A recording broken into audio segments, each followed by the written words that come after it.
Hello and welcome to The Ring, Euronews' weekly debate show. Today, broadcasting from our studio in Brussels, I'm Stefan Grobe. Thank you for joining us.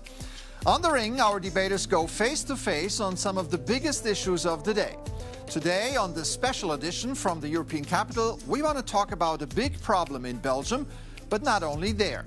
Drugs, crime, and what to do about it. Luis Albertos has more. Belgium's drug problem is centered around one word: Antwerp. It's home to Europe's second biggest port, one of the continent's main entry points for drugs from Latin America. Last year, Belgian authorities seized 55 tons of cocaine here, but officials admit that much larger quantities likely get through, often in hidden shipments of bananas, frozen food, or timber. The problem has become a national security issue. Drug-related violence has spiked in Antwerp and Brussels, and gangs are even infiltrating parts of public administration through bribery and intimidation. Has Belgium evolved into a narco-state, as one senior Antwerp judge warned? Are the many measures taken on a national and local level having any effect? Well, a lot to unpack here for our contenders, and here they are. Philippe Cloz, the mayor of the city of Brussels for 9 years, this politician from the French-speaking Socialist Party takes a dual-track approach to drug-related problems, being firm on trafficking while addressing the social issues. He champions supervised drug consumption centers, saying these offer a solution to tackling the drug problem in Brussels. Taking tough and effective action against dealers alone is not enough. We must also continue to treat drug addiction as a genuine public health issue, he says. Matias Vanden, a Brussels Member of Parliament for the Flemish National Party N-VA. He's a former city councillor, primarily responsible for home affairs, including security. According to him, his love for Brussels is great, which is why solving issues like drug trafficking is so close to his heart. He believes breaking the business model of criminal organizations is essential in this fight. By focusing on tracing, freezing, and confiscating criminally acquired assets, we make organized crime less lucrative and dismantle the financial structures, he says. So let me welcome to the ring Philippe Cloz and Matias Vanden. Great to have you here. Good to see you. Are you ready? Yes. Ready. Perfect. So, certain Brussels neighborhoods have seen drug-related violence, including shootings in which bystanders have been injured. Who carries the greatest responsibility for this situation, Mr. Mayor? But first of all, it's always the mayor and the public authority. We need to give peace in every neighborhood. But first of all, to take the responsibilities for very important for a politician. And after, we need to find some solution and also to learn about the cause. Why so many people using drugs, why there are so many traffics in the street. And it's true that in Brussels, we are regarding that not only in Brussels, but for all the Belgian territory. Right. Is Brussels still a safe city? Last year, there were, I think, almost 100 shootings, which makes Brussels one of the top 3 cities with the most gun violence in Europe. Marseille, Napoli, and then you have Brussels, which is very alarming, of course, and this gun violence is really increasing the last few years. And for me, I think that there's still a lack of urgency in Brussels itself from maybe the mayors, but also on the regional level, to have a unified, strong response. Also this year, as we see over 30 shootings already happening this year. So there is, I think, more needs to be done, of course, yes. On what level? The local level, the federal level, because the drugs come through the big ports? Yeah, what is one of the biggest assets in Belgium is our port in Antwerp. It's true that for the Belgian economy it's so important, but it's also the principal default, because 60% of the drugs, cocaine, who comes in the European field come from the port of Antwerp.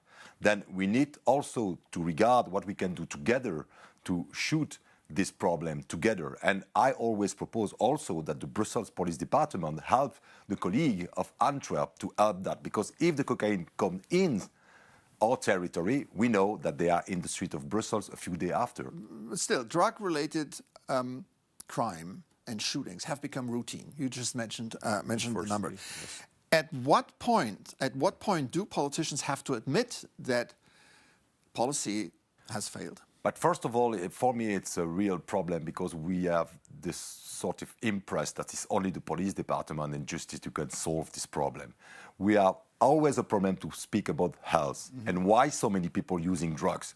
In the past, is, for example, for heroin, these people, very poor area, were using that. But no, the cocaine is everywhere, in every works, in every couch of the society. There are so many people using drugs. And it's not only the people who are poor with a disease problem, health problem, mental problem. And I think we need to work very strong against the drugs traffics, but at the same time to understand why so many people from our population using drugs and how we can find an issue to help these people to go out of the drugs addiction. What is the most urgent thing here? Is it the social issue, the social aspect? Is it the crime aspect? I mean, of course, you need to work on all levels. Of course, you need to have a strong, integrated government to attack these problems. I think this is partly what's lacking also in Brussels. It's the organization of government is very fragmented.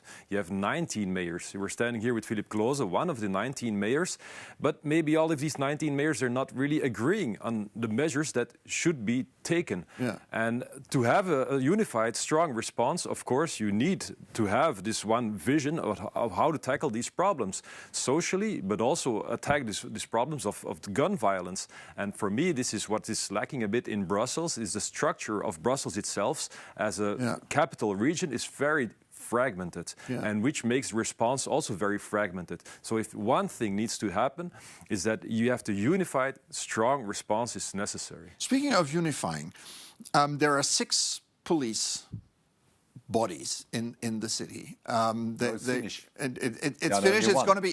There's going to be one. Is that a measure that will help increase the security? We will see. But if you take, for example, our colleague from Antwerp, this is only one police department, only one mayor, who become now our prime minister, and you know that all the drugs come from the port of Antwerp. Then, you know, unified is maybe one of the options. But the best option, I repeat, is first of all collaboration between the different services on the whole Europe territories. Look what it happens in Le Havre, for example. The drugs coming first from Rotterdam, then Antwerp, then Le Havre, then you talk about Marseille. And also, I repeat, only work with the police department and justice and not with the health department. And I have always the impression that the people are afraid to speak about health and the mental health problem of a part of our population.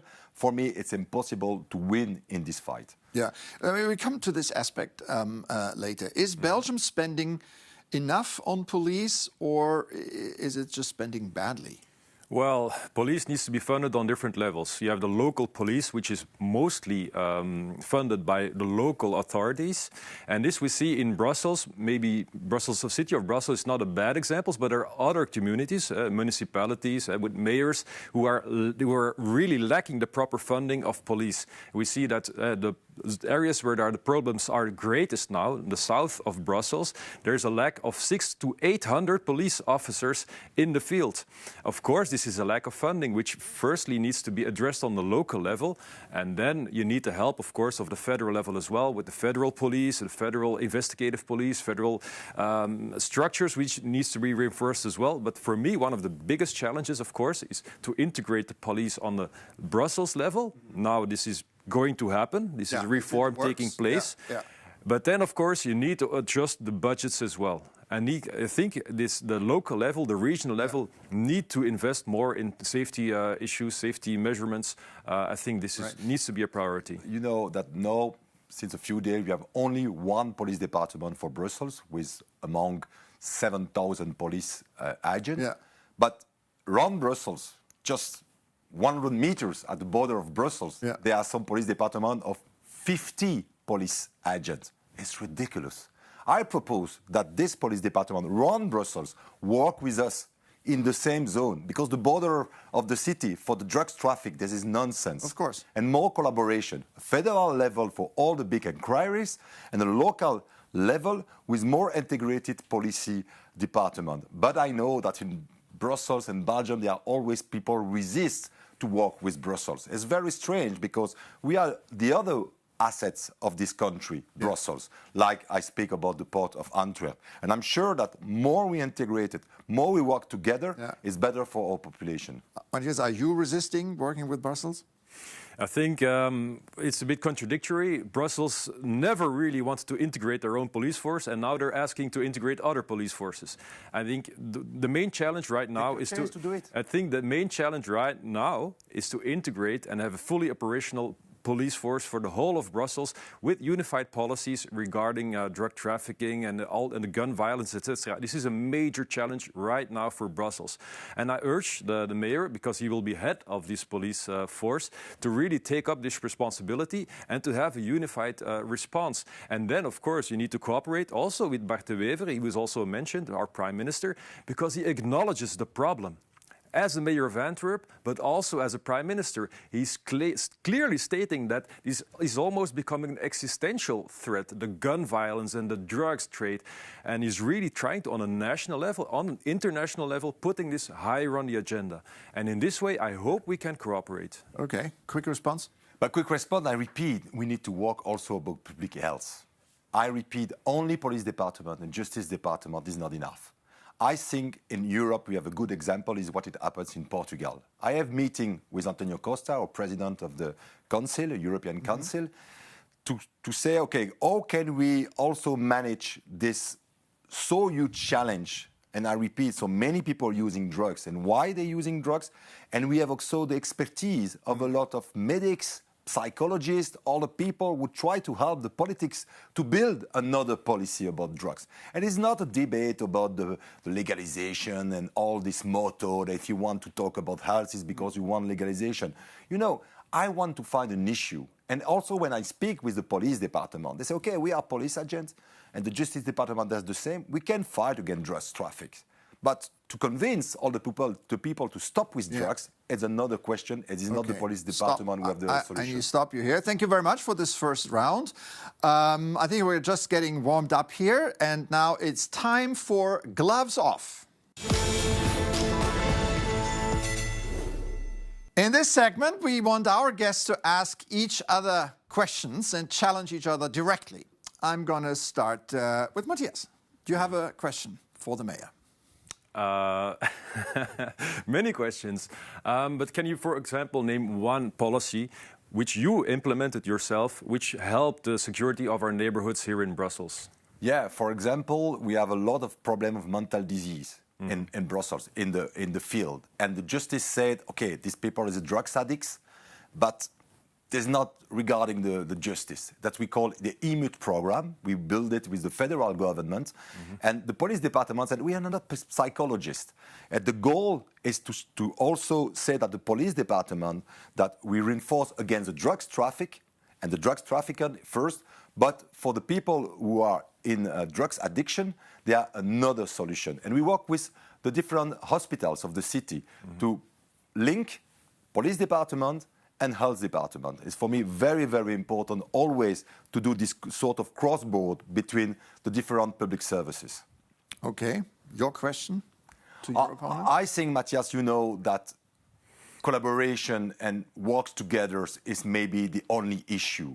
And it's true that I'm a little bit provoked when I say that, okay, we can do a big police department with the border outside of Brussels. But I think that you have a special role, your party, with all this municipality at the border of Brussels to convince them, okay, one police department I know is very difficult, but to integrate a sort of task force together, to work together for the welfare of population. Yes, I think this is on a federal level. There's now projects being formed to unify police zones. And as you know, it's voluntarily. So I think except for Brussels. Except for Brussels, of course, which is implemented. But I think this is the challenges that some communities are facing right now to fill their annual budgets for the police force. And I think this is an exercise that will happen in the next few years. And how exactly, which zones will be unified, I don't know. Of course, this is for the mayors and the local level to decide. But I think this evolution will take place. Yes. Okay. A question for him? Another question maybe is, how do you see the further cooperation with your other mayors? Of course, you're one of the 19 mayors. You also have a minister-president. And how do you see this to better unify, to have a stronger response as a whole with your cooperation with the other mayors and minister-presidents? I think all the mayors are very concerned about that. And the federal law decides that it's the mayor who need to lead the police department. We have, in collaboration with the minister president, where that is a level of the region, there is more to give a sort of help to this new form of police department. But I'm very positive. I'm saying, first of all, is a sort of state of mind. If we want to succeed, I'm very sure that we can do it. And no, okay, that's not the law that we expect. Everybody knows about that. But we respect the law. And now we build this new police department together. And I hope and I'm sure that for the best welfare of the population, that is going to be a success. What makes this topic so relevant and so important that it's not only Brussels, Antwerp, Belgium. This is the major hub because you're close to all the important markets. The Dutch, the Germans, the French around you. What about European cooperation? Yes, I think for the European it's very important, but not only European, it's a world cooperation, because you know that the large part of the cocaine was made in South America, that we need also this contact with South America. But I repeat, war against drugs only with police department, that's not enough. Okay. We need also to share the experience of other countries, I repeat, like Portugal, about the health public department who can help all the drugs addicts. Okay, and now your last question to Matias. But I think what we need to do with the drugs is also a big conference when we stop with the motto and all the slogans and all the people say, I do that better than you. Mm-hmm. Do you have the feeling that our Prime Minister is from your party, not from mine, is ready to organize a big conference with all the people who are leading local level, regional level, federal level, to try to build together a Belgian policy about fighting drugs? I think he's very open to the suggestion. I think you will know him personally as well, as you have contacted him, and also in publicly he's very outspoken in this war on drugs. As a mayor, but also on the federal level as a prime minister, he has opened a task force which is integrated all the different ministers who have also, for example, in healthcare policies which are implemented and also have a role to play, and is really trying to move forward. So if there is a question maybe from Brussels to cooperate or to have issues and to debate them on a national level, I think there always is a possibility. All right. Well, we have heard the views from our guests. Now it's time to introduce a new voice. And I would like to bring in Belgium's Drugs Commissioner Ine van Wiemersch, who spoke about the social aspect of Belgium's drug problem. She said this: "We cannot expect the military in the streets to solve the root causes of this problem. We know that we have to develop an educational policy and poverty policy. We need to get people back to work. We really have to raise the quality of life in our city." Does she have a point here? But I think it's the best woman at the best place. Inge do very good jobs. He was formed also in Brussels in the Justice Department. We work also in the Police Department of Brussels. And Ine van Wiemersch is very, very realistic and try also to make collaboration with all the people. And I repeat, drugs is not only for the police department. She speaks about education, about poverty, about what we can do together. She also speaks about military in the streets. That is an interesting aspect. Military, it exists. But it exists, but does it help? Well, the main focus of military in the streets was first the security of public buildings which were under threat. Jewish synagogues, also public buildings in EU quarters, etc. Of course, they will never solve the drug problem as a whole. That is not their purpose to have them patrol in the streets. You need to have other measures as well, police measures, but also other healthcare measures, etc. To have a whole of government approach. And in this way, I agree with our drug commissionary. She compared it to an iceberg. I mean, the violence is the top of the iceberg, very visible. but you need to increase the temperature to make the iceberg melt. And then, of course, you need to work on poverty issues, safety issues, homelessness, etc. All right, let's take a break. Here on The Ring, we'll be back with more after this. Don't go away.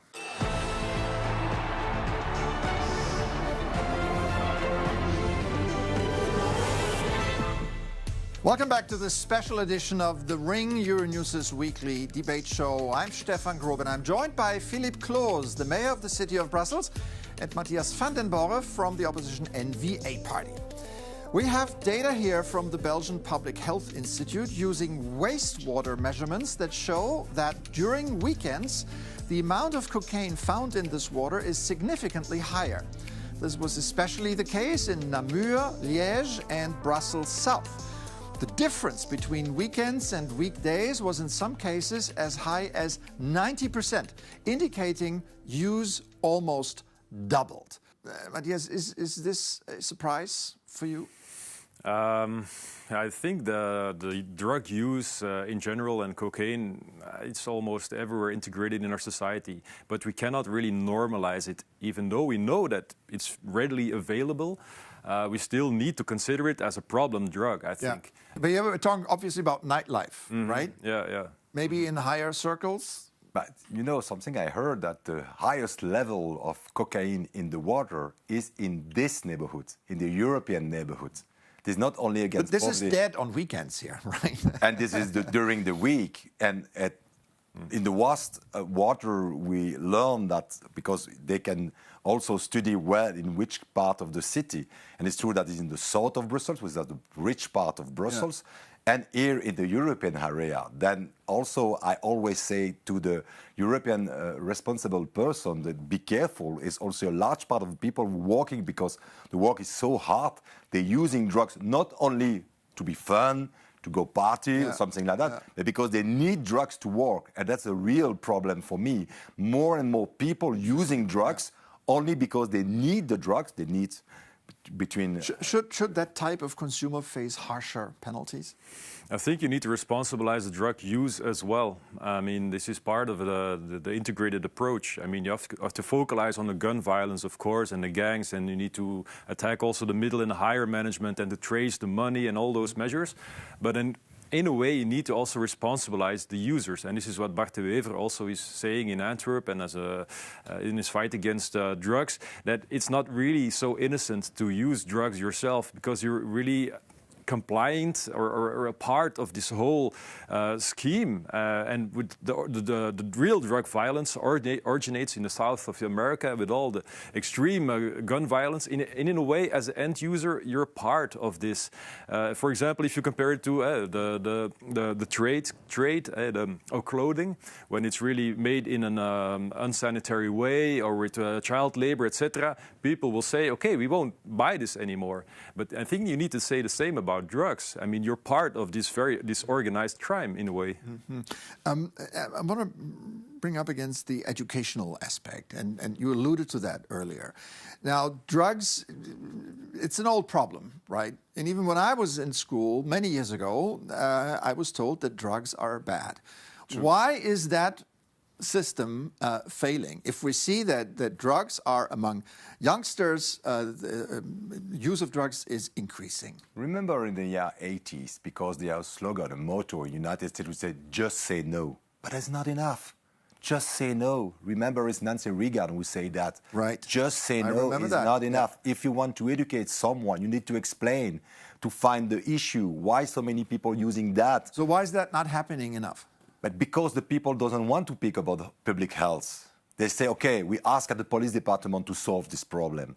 I repeat, when I ask to the youth people, why do you using drugs? It's because it's cheaper than to pay a cocktail. I want to be high, I want to go to a party. Then there's MDMA, cocaine, ecstasy. Then they're using that because I want to be high, and that's cheaper than to take a cocktail. That's a real big problem. And we need to, if you want an education program, first of all, politicians need to accept that we need to educate people with the drugs. Not for the people using drugs, but also because we need to learn about the different addiction. All right. Now it's time to move on to our fifth and final round. And here we want to do something different. I'm going to ask you a set of questions, and you can only answer with yes or no. Most guests Impossible that, for a right? politician. And maybe, maybe not. So the first one is for you. Has Belgium lost control of the drug issue? No. Not yet. Okay. Is Brussels less safe than it was 5 years ago? Yes. No. Does Belgium need tougher sentencing laws, tougher punishments? Touch punishment. Yes. Yes. Should combating drug trafficking become Belgium's #1 security priority? Top 5, yes. Top 3, yeah. Yes. Same answer. Yeah. Okay. Police complain they arrest suspects only to see them released days later. Is Belgium's justice system broken? No. Yes, in that way, yes. Is there simply too little fear of punishment in Belgium today Yes. against the deterrence? No. Should Belgium legalize some drugs to undercut criminal networks? Yes. No. Is corruption linked to drug trafficking now one of Belgium's biggest internal threats? Yes. Yes. Okay. That word of the narco state by that judge is... I think we are still not a comes to narco mind. state, but corruption exists. Depend also of drugs. Do you trust your opponent's party to solve this crisis? No. Yes. All right. Was there anything your opponent said over the past half hour that you agree with? For sure. I'm sure. You know, in Belgium, you are not agree alone. It's always the same. That's what we love about this country. Yeah. Yes. Yes. What was it? I think I know Philippe Close as a social democrat, and of his policies. I think as a mayor, he tries to be tough on law and tough on police, and I think this is very public about it. And I in many ways today I heard the same, so I agree with that. Yes. Okay. One word to... But I'm sure that Matias is always ready, always to building bridge between Brussels and other level to convince also other level that Brussels is not only a hellhole, as Trump says, but there are always issues that we can build together. Okay, fantastic. Okay. On that note, this final answer brings us to the end of this special edition of The Ring. Thanks again to Philippe Close. Thank you very much. To Matias Vandenborre you. for a lively conversation. Thanks to our audience at home. If you like, you can continue the conversation by sending us your comments to thering@euronews.com. We'd love to have your feedback. That's it for today. I'm Stefan Grobe. Take care and see you soon on Euronews.